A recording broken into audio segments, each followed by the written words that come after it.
ఎన్ఎంసీఆర్ మనం మాట్లాడుతూ ఉంటాడట, పల్లారాజేశ్వరరెడ్డి ఇష్టం వచ్చాడు మాట్లాడుతుంది, వాడు బొచ్చు కుక్క అని చెప్పేసి ఇంకా చాలా తిట్లు తిట్టిండు. పర్వాలేదు, నేను చెప్పినాను బొచ్చు కుక్క అన్న నేను కుక్కనే. ఈ యొక్క బీఆర్ఎస్ పార్టీకి, బీఆర్ఎస్ పార్టీ నాయకునికి, కేసీఆర్ గారికి నమ్మకంగా విశ్వాసంగా ఉండే కుక్కని, నాకేమీ సిగ్గులేదు.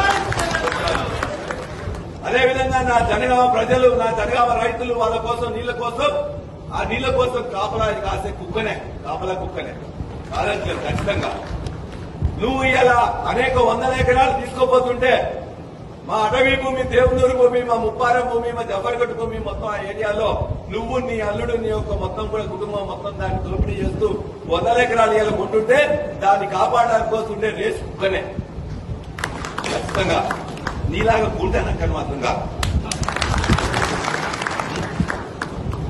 నేను నీలాగా గుంటనక్కని కాదు.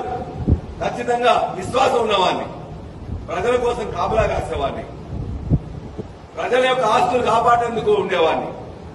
నీలాగా ముసలి నక్కని కాదు, గుండ్ర నక్కని అంతకంటే కాదు. కాబట్టి బరాబరిగా ఏదన్నా ఈ యొక్క గులాబీ జెండా గెలిపిస్తే తల్లి పాలు దాగి రొమ్ము గుద్దిన విధంగా ఇక్కడున్న నాయకులను, కార్యకర్తలు మొత్తం కూడా పొందబెట్టి వారి యొక్క విశ్వాసాలను ఒమ్ము చేసి ఇవాళ మొత్తం కూడా భూములు వెంబడిపడి, అధికారం వెంబడిపడేలాగా నీలాగా ఉండేవాళ్ళం కాదు.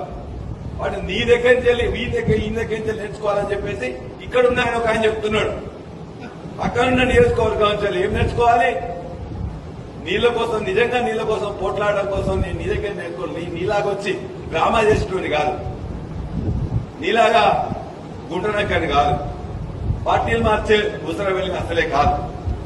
కాబట్టి బరాబరిగా బీఆర్ఎస్ కేసీఆర్ గారు నాకు నేర్పించింది, మీరు ఇచ్చిన ఆశీర్వాదంతో 5 ఏళ్లు ఏ పార్టీలో గెలిచినా అదే పార్టీలో ఉంటా, అదే మొత్తం ప్రజలకు సేవ చేస్తా, అదే